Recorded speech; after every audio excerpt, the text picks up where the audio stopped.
Perhaps the professor could use your computer. Please. Computer? Computer?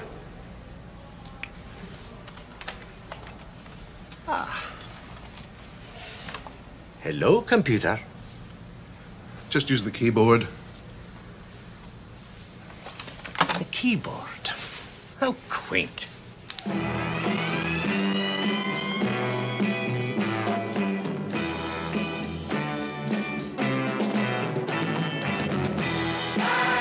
Hello, ladies and gentlemen. You are listening to Cinemologists Radio, and I'm your host, Joel Davidson. I'm Alex Latanzi. And today we have special guest star... Me! We all love me. Me is my favorite person. So, I have no idea what to refer to myself as.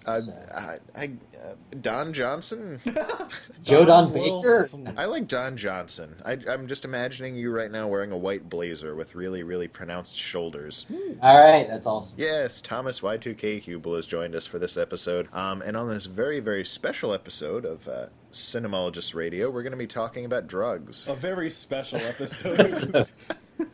We're going to be discussing one of my absolute favorite film franchises of all time. And I know it's, high on your guys' list as well. We're going to be talking about the original crew Star Trek movies. Oh, yes. What? I thought this was on the new one. I'm out of here. Hey, no, come back. Yeah, we're going to be talking about the original crew Star Trek movies. And this is a very special episode for me because one of my very first memories is sitting down and watching the extended edition VHS of Star Trek the Motion Picture with my dad. It was a very special moment in my childhood. It's just something I've never forgotten, and those movies were a big part of my childhood, probably just as much as the Indiana Jones and Star Wars franchise. Y2K, what was your first experience with Star Trek? Oh gosh, that's kind of hard. I was never really into Star Trek itself. My first experience with it was my family watching The Next Generation, and I've always liked that whenever I would catch them watching it, but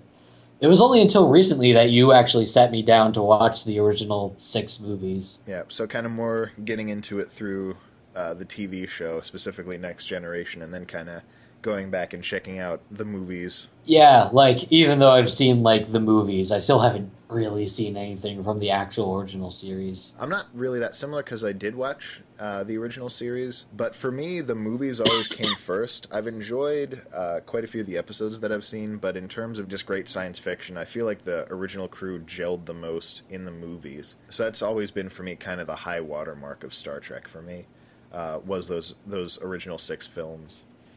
Yeah. Alex, what about you? Oh, well, yeah, Star Trek's kind of always been present in my life. When I first really remember seeing something Star Trek related, it was The Next Generation. I actually would watch that with my dad on TV in the 90s. I mean, I actually got into it a lot. I remember my mom bought me a whole bunch of these, Micro Machine Star Trek The Next Generation sets and stuff. It would be like a phaser, and it would, open up, and there'd be, a scene and, a thing inside. I had a bunch of those, but it wasn't, I didn't really get super into it until I saw Star Trek the Motion Picture, because my aunt had this box set of the first 5 Star Trek movies on VHS, and so I watched the first one. It was kind of funny because I was like, oh, Star Trek, and I was like, oh, but this is the older one? I was like, what? And I didn't know what it was, and so they put the tape in, and they didn't. I guess my aunt had forgotten to rewind it, or it stopped in the middle of the movie, because as soon as they hit play, there was just the shot of Ilea's tricorder falling to the ground. I was like, what? And so they rewound, and then I watched the movie, and that was just a seminal experience in my life, just in terms of movies and film scores. I remember while watching the movie, I was thinking wow, I was there must be a soundtrack they made for this movie or something. I was just it was one of the first times I actually kind of thought I'd like to listen to the soundtrack for this movie, and it's now one of my absolute favorite scores. I mean, I think it's one of the greatest film scores ever written. But gosh, yeah, and then I kind of went through the series watching the VHS. For some reason, I didn't see the 4th one for a long time.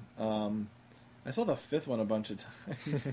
It's like, but I basically just kind of like slowly grew up with the movies and then discovered the original series and stuff, and I love that. But yeah, the Star Trek movies were a part of my childhood. Mm-hmm. Yeah, it's funny that you like mentioned the soundtrack because actually recently in one of my classes, a teacher showed us a clip from Star Trek: The Motion Picture, Ooh. and at first he was just kind of vaguely explaining it. It's like, oh, this is a movie from this time period and stuff like that, and I'll show it to you. And I didn't know what it was, and he showed it, and within like, the music starts up and you just hear that very distinct sound of the blaster beam. Mm-hmm. And I'm like, oh, it's Star Trek. Oh, yes. Gotta love that blaster beam. Absolutely. What he was actually doing was directly comparing the motion picture to the 2009 Star Trek. and how different they are in pacing. Yeah. What are you talking about? They're practically the same movie. Yeah, if you slow down the 2009 one 50%. Yeah, basically. Yeah, it's interesting, too, because the whole franchise, starting with the original series, the Next Generation, the movies, all that stuff, has been so prolific and has been such a big deal for both for television. But for me, kind of the defining Star Trek, the defining element of the Star Trek franchise for me was the movies. Because I did grow up with the original series and the Next Generation and, God help me, Voyager. But yeah, for me, like the thing that always kind of stuck with me and I'd always come back to time and time again are the movies, because they are so well done, and there's such a great dynamic between the characters, and the stories are just really great science fiction yarns. They're so technically well done with the music and with the special effects and so on. So yeah, going back to the very, very first film, Star Trek: The Motion Picture, there was a lot of stuff that kind of led up to that. Since the original series went off the air in the mid to late 60s, a lot of things kind of came in its wake. There was 2001: A Space Odyssey in 1968. There was Star Wars in 1977, which more immediately paved the way for Star Trek to come back to the screen. And it's a very, very special movie to me, but I guess we can turn it over to the rest of you guys. What do you guys think? Starting with you, Y2K, what's your take on Star Trek: The Motion Picture? I totally got what people were saying about it. Like, that movie is kind of has the pace of a sloth, but like at the same time, I don't think that's to the detriment of that movie. Yeah, and just like a sloth, it is also very, very cuddly and adorable.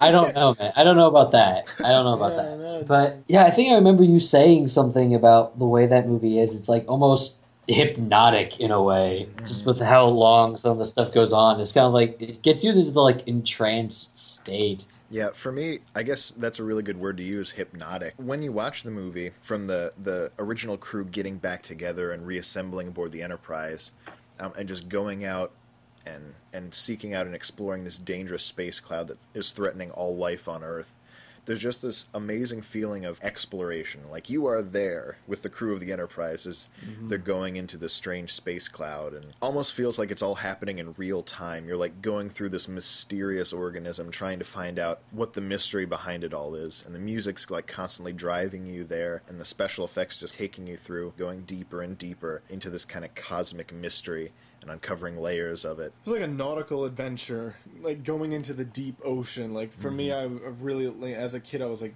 really super into ocean stuff, and so that kind of resonated, that part of it. But like with all those extended sequences of no dialogue and just these slow progressions of flying through space and whatnot, you have a lot of opportunities for Jerry Goldsmith to just make these wonderful compositions of music, and that's a composer's dream, film composer's dream to have that opportunity, and it makes for incredibly memorable experience. Like watching that movie, I was like, wow, this is like exciting. And then the movie ended, I was just like, well, I can't wait to, it was like, what are the human adventure is just beginning. Whoa, yeah. And so like, oh yeah, I want to more movies. And also too, there's a sense that I don't think a lot of people talk about, because you hear on the negative side people say, oh, it's so boring, blah, blah, blah, blah, this and that. But there's such a great human side to the story too. Like I said, it's there's been this long gap for the crew to get back together, and when the movie begins, Kirk is an admiral, he's away from his starship command. Spock has left Starfleet to kind of go back to his Vulcan homeworld and purge all emotions. Dr. McCoy got a beard. Oh, I forgot about that. He's even got like love beads. What is going on? I don't know what that was. He got some gold chain or something. He got mixed up in the gang or something. He's talking about like being drafted like he's a Vietnam era hippie. It was 1979. I don't know how much resonance that would have. It's High-waisted pants. Yeah, it's still really funny. I always the way he's like holding like his gut when he like comes through the transporter. I always thought somebody just punched him in the gut and just shoved him onto the transporter pad so that he could get...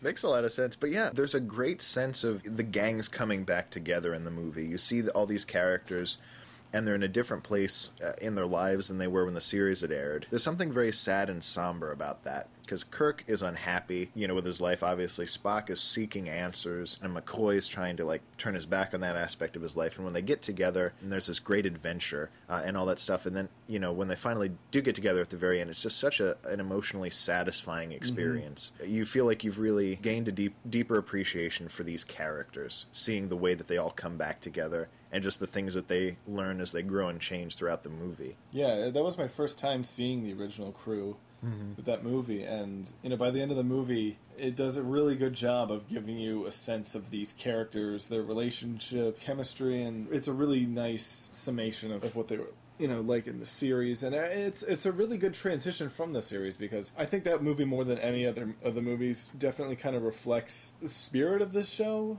with episodes like the Doomsday Machine and the Changeling, yeah, stuff like that, the unknown. And then moving on to what many consider to be the best in the franchise, Star Trek II, The Wrath of Khan. Very action-packed story, brings back a classic enemy from the original series. It's just full to the brim with, action, suspense, loss, emotion. Really, really cracking adventure film. Y2K, what do you think of Star Trek II, The Wrath of Khan? If I remember correctly, this is actually the first Star Trek movie I saw. Because I watched them in a weird order. Actually, if I remember correctly, I watched them generally in order, except for the motion picture. I mean, I'm not sure if you remember that. I think I actually watched them 2, 3, 4, 5, 6, 1. Interesting. Yeah, as an introduction to what these movies were, I have to agree. Wrath of Khan was really very good, and it was really interesting to see where all of these staples of things that fans shout at conventions came from. Actually, I remember I distinctly watched it after seeing Into Darkness.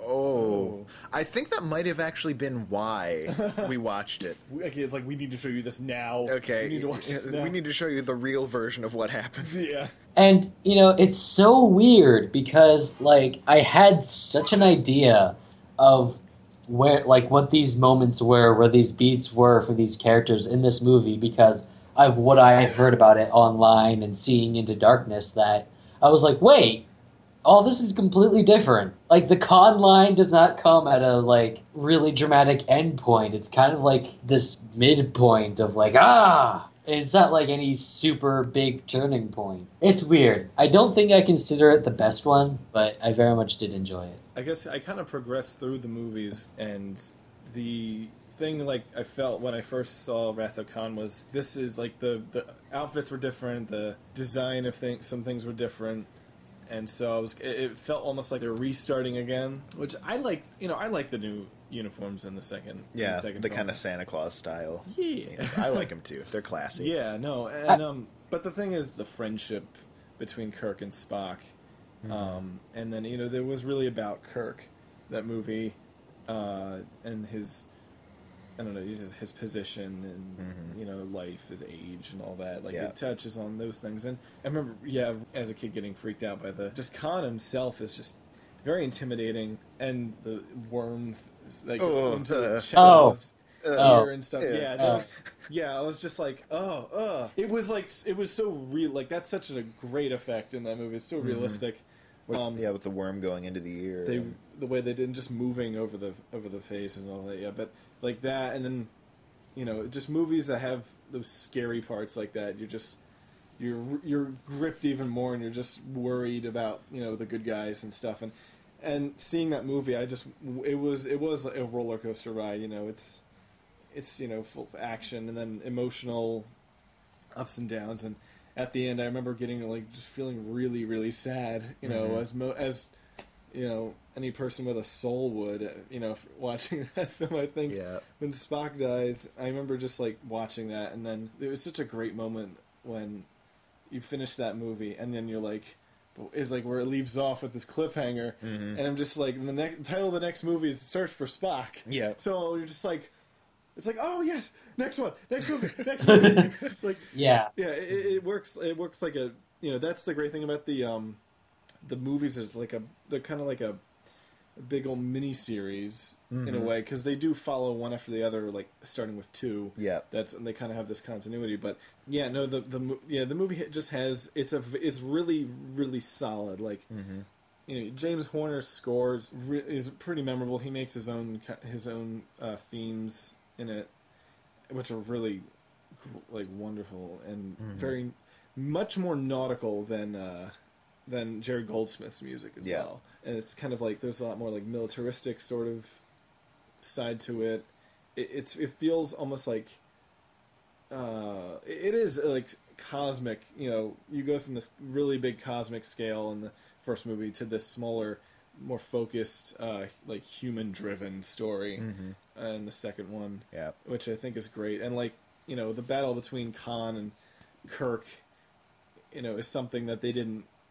That they felt like their wits were just enough. They didn't go through another fist fight in the engine room. Yep. They're never in the same room together in the whole movie. Yeah. Which is incredible. That would never happen in an action movie today. I mean, you need to have the two punching each other and then punching each other and then punching and yelling at each other and all that, but and making weird alien faces. Yeah, definitely got to have those. And you got to have a chase scene on top of moving vehicles. Don't be ridiculous. What movie would do that? Yeah, and another thing is, whoever says there's the Star Trek movies only go with the even numbers, don't listen to them. Yeah. Don't listen to them. Watch these for yourself, because you're gonna miss out on some great stuff if you do that. And that's just a silly thing. That's one of the reasons I wanted to do this episode too, is to dispel. There's a fan theory, for those who don't know, that the odd-numbered Star Trek movies are bad, and the even-numbered Star Trek movies are the only ones that are good, which is not true, as you'll see as we go through the movies. But Wrath of Khan is an even-numbered Star Trek movie, and it is incredibly solid. One thing which I'd like to add as well is Nicholas Meyer, who wrote and directed this movie, well, I believe he co-wrote it, but he did direct it, is an incredibly solid filmmaker, and just his grasp of the characters, the way that the performances that he gets out of the actors, too. This is the most, in the movies that involve Nicholas Meyer, that's where you'll see the most subtlety out of William Shatner's performance. In all the other movies, he's working with really good directors who know how to control him for the most part, so Bill Shatner is good, but Nicholas Meyer really makes him shine. Just something about the way that, he knew how to handle him as a director. And there's just so many great moments.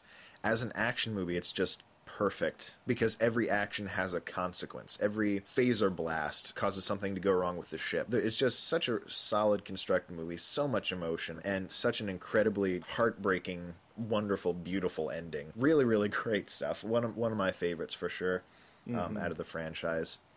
But yeah, really, really good one, which leads into the next movie. Obviously, Spock dies at the end of Wrath of Khan, very well known. But in the third one, he comes back, sort of. Memories are coming back of The Search of Spock, and I'm just kind of this is a crazy movie. Yeah, no, It is. From what I remember of it, I very much enjoyed it. As far as saying with the people saying only the evens are good, the odds are pretty bad. I don't know. I don't think. I mean, I think The Wrath of Khan is in a way better than Search for Spock, but I really enjoyed Search for Spock. It's kind of. I love just how crazy it is. Spock's mind is in McCoy, and this planet is rapidly dying while he's rapidly aging. What? And Christopher Lloyd. Oh, yes. Yes.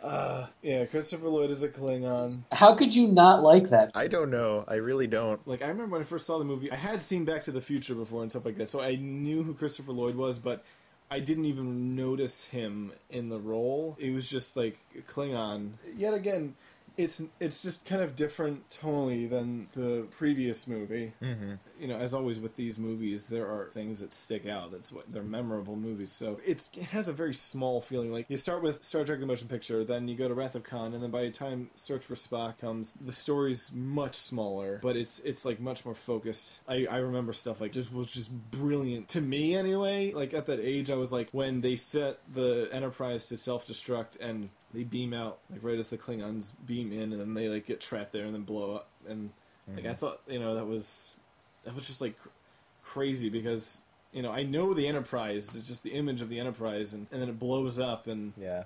and you're just kind of like, wow, that's that, I guess. That's like the only thing you could have after Spock dying that would really just generate that kind of emotion. It's like, wow, the Enterprise just blew up. Yeah. For some reason, like when I think Search for Spock, one of the first things that pops into my mind is the awkward Vulcan puberty thing. Oh, yes. Plun far. When I remember watching that, I'm just kind of like, why? Because it's the way they do things. He's aging. There's a time in a young man's life when he gets these funny urges and feelings. Why did they replace Kirstie Alley again? Kirstie Alley just didn't want to do it. Oh. Robin Curtis did a pretty good job. Yeah, but this was directed by Leonard Nimoy. He's quite a good director, and both 3 and 4 really benefit from his directorial vision. But I really enjoy 3 as well. It's just a very fun, action-packed story that really, I think, manages to bring back the character of Spock in a way that doesn't feel cheap, which is incredibly difficult to do. It's like, oh, this character... Yeah, when resurrecting a dead character, yeah. Yeah. Oh, this character you love died in this really emotional, powerful scene. Oh, no, he's back again. Well, that can be done. Takes the whole movie. Yeah, that can be Yeah, done. I was going to say, it takes the entire length of a movie to get there. So Exactly. And the journey is so perilous, and there's so many different sacrifices along the way that it really feels worth it. It doesn't feel like it's cheap. Oh, okay, now he's back for some reason. Unlike something another Star Trek movie did a few years later. Anyway. Immortal Kirk! Immortal Kirk! Oh, hell, immortal Kirk. No, that bothers me. That bothers me because, like, wait, does it mean that it's his blood now? Can Kirk just be like a blood donor for an immortal series of people now? No, Spock, don't pass the seal. The knight warned us not to take the blood from here. Star Trek 3 is kind of like an intermezzo. And it's a very good one. There are some flaws here and there. There's some questionable comedy bits, and some story, some of the pacing falters here and there. But overall, I think it's a very, very solid entry. Lots of fun performances. We get to see the original crew steal the Enterprise out of the space dock, which is a really great sequence. Don't call me tiny. And there's the phenomenal fist fight at the end between Kirk and Christopher Lloyd's Klingon captain. That is just right out of the original series. Exactly. They're flipping, and then... the stunt doubles, really obvious stunt doubles. It's great. It's everything. What if they did that on purpose? I don't know. It's everything possible. And the planet's like exploding around them, so there's lava. And it's fantastic. But yeah, that leads us into... The best one! I'm getting to it. The one with the whales, as it is often known, Star Trek IV: The Voyage Home. Y2K. What do you think of Star Trek IV: The Voyage Home? Star Trek IV: The Voyage Home is by far my favorite Star Trek. I don't know why. Maybe it's just because it's really... Oh, man. I can't even, like, defend it as, like, I think it's, like, this exceptionally well put together masterpiece of a movie. It's just the one that I enjoyed the most. Because seeing the crew of the Enterprise just bumbling around 1980s Earth. Why didn't they do this before? Why did it take 4 movies to get there? Well, this is something that they did a couple times in the original series, like the novelty of the crew going back in time or going to like a really Earth-like planet that has an older kind of culture, like a piece of the action where it's like 1920s New York with gangsters, or Yesterday is Tomorrow when they go into the 60s. And yeah, but I think far and away Star Trek IV does it best. What does it mean, exact change? Oh, no, yeah. Oh, gosh, yeah, it's... I didn't see that one for a while. I think the reason I didn't see that one for the longest time, for some reason, my mom wouldn't let me watch it because she said it had a lot of swearing in it. It does have. That's a major plot point. I know. I remember. Yeah. What is this? The Dark Ages? Yeah, like you have just wonderful scenes like that in the hospital and stuff, and it's almost like a fan fiction in that regard. Like, let's put these characters in this situation and just like put in that. It's like such a risky idea, the whole movie. And what's so incredible about it to me is that it places the characters in what was then modern day, the mid-1980s in San Francisco, but it manages to make fun of its own decade in a way which is very timeless. Because it makes fun of punk culture, trashy literature at the time, all these different dated elements like the Yellow Pages and Apple computers and like medical techniques. It makes fun of all this dated stuff as if coming from a different time and holding a magnifying glass to this era, which is why I think even though it's the most dated of the franchise, it's also, because of that reason, the most timeless. But yeah, there's like that awesome shot where the bird of prey lands in the middle of San Francisco, and then it cuts to daytime on a San Francisco street, and it's just like this pounding 80s synth track with the saxophone and just the drum line, and it's just perfect. It's like, this is the 80s. Oh yeah, like the score in this movie is very understated. There's not a lot of it, but it's by Leonard Rosenman, who doesn't get enough credit for the scores he does. I think he's a really fine composer. He does some good work. He was doing some very interesting and modern film scoring back when he did Fantastic Voyage, Beneath the Planet of the Apes. He did the score for Ralph Bakshi's Lord of the Rings. He's a really good, well-rounded composer and solid. Yeah, and this movie has a nice little fun little march for the main theme. I love the main theme of Star Trek 4. It's very different from I think any other Star Trek theme that's been done. Yeah, it's not as grandiose as the others. It balances out the comedy really well. It's by far the most comedic entry out of all the franchise. I think originally they were planning on having Eddie Murphy play the scientist character, which kind of tells you something. But oh, jeez. Yeah, it manages to be really funny without ever feeling out of place within the Star Trek franchise, without ever feeling dumb. And it manages to lower the stakes without it feeling pointless. Like, there's still some intensity, there's still a driving storyline, which is very, very weird. We can talk about that in a second. Yeah. And at the same time, it's interesting because it manages to be an engaging and interesting story without a single person, without a single character dying in the movie. It's the only Star Trek movie which can lay claim to that, which I think is pretty interesting, the way that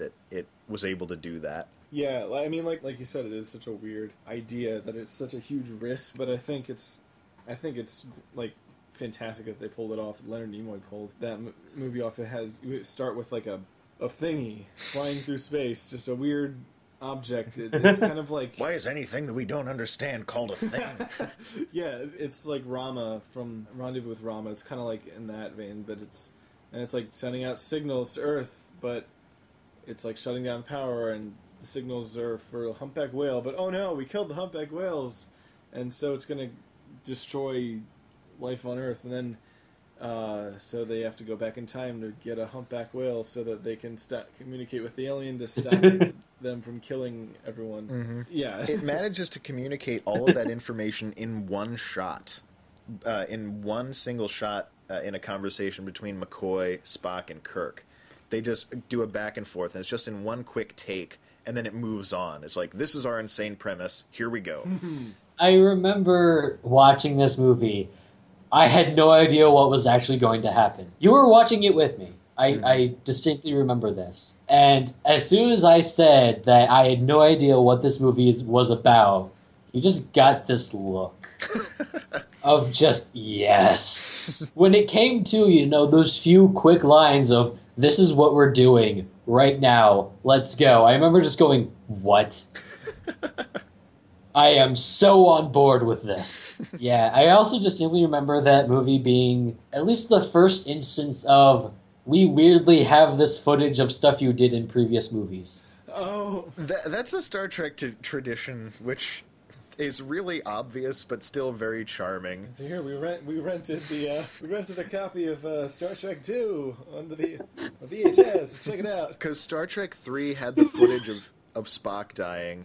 Star Trek 4 has the footage of the Enterprise blowing up, which is being shown on a security tape. And this keeps happening throughout all the different movies. They somehow have footage of things that they would never have been able to have footage of. So, really, really fun entry in the franchise. Honestly, I think the one I've seen the most, I've just revisited the most, even though Star Trek the Motion Picture is my favorite, but this one's a close second for me. It's an absolute classic. So, moving on, after Leonard Nimoy had a crack at directing 2 Star Trek movies, William Shatner said, hey, that looks like fun. I want to direct the next one. So we got this movie called Star Trek V, The Final Frontier. Y2K, what do you think of Star Trek V, The Final Frontier?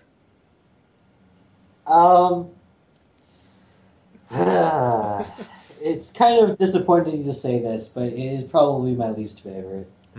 Honestly. From what I remember of it, I remember a lot of looking really, really bad, and just the entire crew being really unfit for their costumes.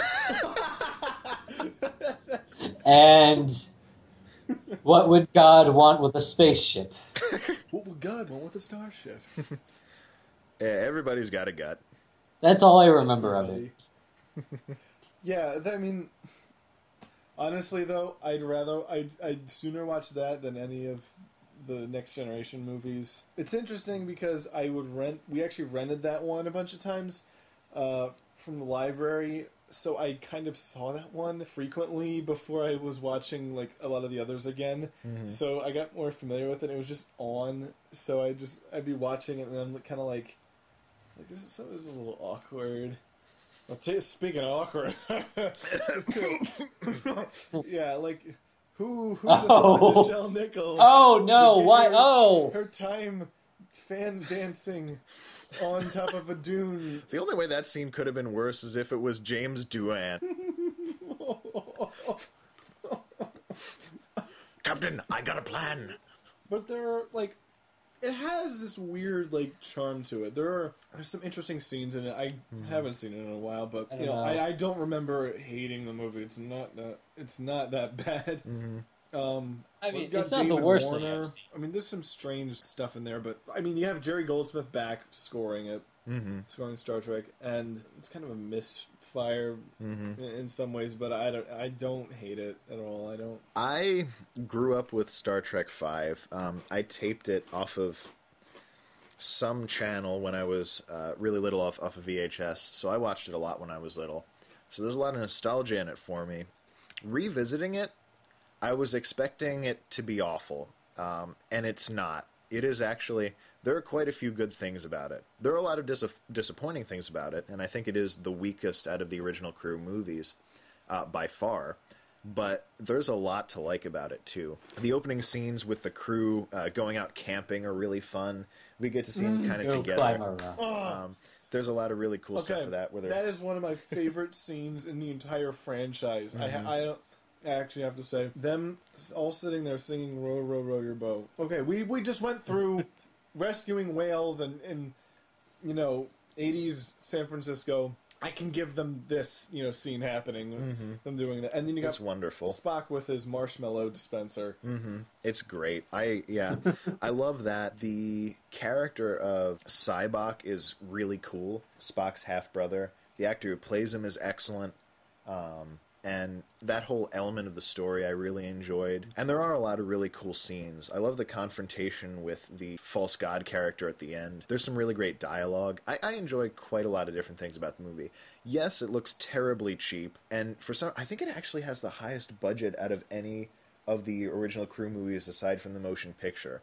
And it looks like a TV movie. The special effects are bungled in a lot of places. The cinematography is really wanting. There's a lot of really uninspired compositions, and it's just a lot of elements about it do fall flat. Some of the story's questionable, so that's unfortunate. There's a lot of unfortunate things that happen in it. But overall, I still really enjoy it. I like the story, just the idea of trying to find God amidst the cosmos. I thought was really interesting and kind of thought-provoking. There's a really, really great scene where Sybok mind melds with some of the crew, and you see some of their demons from their past, McCoy's relationship with his father, his decision to euthanize him and his guilt about that. There are some really strong moments in the movie, which I love. But overall, it does fall short for me in relation to the other films in the series. But there's one more film, which is Star Trek VI, The Undiscovered Country. Nicholas Meyer, director of Star Trek II, is back in the helm. Yeah, I think it's a very, very interesting film. Y2K, what do you think of Star Trek VI? I don't remember it. Oh, good. I'm sorry, actually. I have to say that I'm the least familiar with this one. Oh, geez. Am I going to have to carry this? Yeah. Okay. Well, okay. I'll give you some. I'll give you some vague memories I have of it, because it was on. One time I was over at my grandparents' house, and my cousin had it on because the VHS was there, and I remember the scene of the Klingons being assassinated and their blood like floating in globules through zero gravity, and I remember that being really memorable. And then we rented the movie years later, and I remember like kind of some stuff leading, but then I remember them on like the prison planet with like the morphing lady. Yeah. And and then she like turns into William Shatner, and I think that's all I remember about the movie. Actually, I don't think I've ever seen that one all the way through. Oh wow! I feel so bad about that. Y2K, do you have anything to add? Has any of this jogged your memory? I take that as a no. I'm thinking, and I think all I can remember is like really awkward negotiations and a guy with an eye patch. Christopher Plummer is a Klingon with an eye patch. Yes. Oh right, yes, okay. I remember him. I remember he was a person. Just take it, Joel. So let me tell you guys about Star Trek VI, The Undiscovered Country, which you've obviously never seen before. I love Star Trek VI.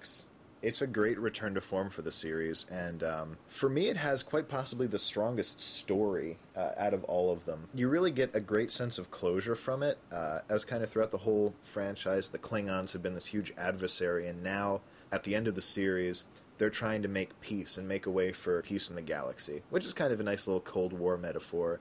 There's a lot of other layers to it as well, but basically Kirk has a lot of animosity towards the Klingons for all the conflict that's been involved. He's a warrior, so he's fought them time and time again. Also, Kirk has a lot against the Klingons because they, murdered his son. So there's a lot of tension beneath it, and yet somehow the crew of the Enterprise has to make peace with these Klingons. And I love that story behind it. There's a really cool political plot with Kirk and company being framed for a Klingon dignitary's murder, and then they discover that there's an assassin who's on the loose trying to break up the Federation, and there's also a Klingon ship which can destroy other ships while being fully cloaked, which is being captained by somebody who holds a great deal of animosity towards Kirk, who is an eye patch-wearing Klingon played by Christopher Plummer. A lot of incredible scenes in that one. A really awesome final battle where the Enterprise has to fight a completely invisible Klingon ship and prevent an assassination. There's a cool zero-gravity assassination scene, which Alex talked about. There's a really cool prison breakout scene on the surface of this really weird ice planet called, in a nice little nod to both the Disney 20,000 Leagues Under the Sea movie, called Repente. Okay, I remember that ring a bell, yeah. And it's a neat little... I love the way the ice planet looks, too, because it has like this weird purple tint to it, like the snow does and the sky. So it's a really neat location, but I really enjoy it. There's a lot of neat nautical elements, which are Nicholas Meyer's specialty. The performances are great, the script is great, and it's just a really great high note for the series to go out on, and thankfully did a much better job at kind of capping things off than Star Trek V. So there you go. Yeah. And their uniforms fit them. Yeah, that is true, actually. They hired a tailor. So Yes, Space Taylor. yeah. It's kind of coming back to me. It's kind of coming back to me a little bit, but not that much. Back to me it is. So I definitely actually want to just go and rewatch this. Because it sounds amazing, and I remember it being pretty great. yeah, And those were the only Star Trek movies that ever happened. that's right. What? What do you mean? There's like a bunch more. What about Generations? And No, First stop. Contact? And Nemesis? Y2K, you're ruining this episode. Stop it. These things don't exist. I don't know. Do you know what he's talking about? Nemesis, is that movie with a rapper? What? Yes. I don't know them. You mean Notorious? No, that's a Duran Duran song. Oh, Anywho. okay. Now, any closing thoughts about the original crew Star Trek movies? I need to see them again. That's my final thoughts. Excellent. Alex. Yeah, what he said. Ditto. It's been too. I'd like to rewatch them with someone who hasn't seen them though. Mm-hmm. Like that's always the best experience really because it is like a little series of films with the characters and this continuity between most of them. So like it's great to see people get emotionally involved in those. Mm-hmm. And I know a few people who have not seen Wrath of Khan and have seen Into Darkness, and I would love to sit them down with Wrath of Khan and motion picture, just kind of be like, hey, these are the characters, people saw who hadn't seen for 10 years and then saw them on the big screen again, and it was great. These are the voyages. Yeah. Yeah. So, love the franchise. Wonderful characters, great stories, lots of fun adventure, awesome special effects, great soundtracks, just amazing. If you haven't seen the original crew Star Trek movies, I strongly urge you to check them out. And if you have seen them, give them a watch. Rewatch them because they're just wonderful. So until next time, for Cinemologist Radio, I'm Joel. I'm Alex. And I'm Y2K. So we'll be coming to you again soon, invading your living rooms, kitchens, dining rooms, and bathrooms very, very shortly, depending on where you happen to have your auditory radio device. So stay crispy like a fire.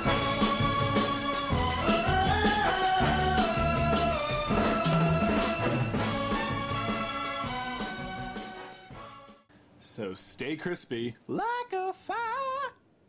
And we'll see you next time. Why?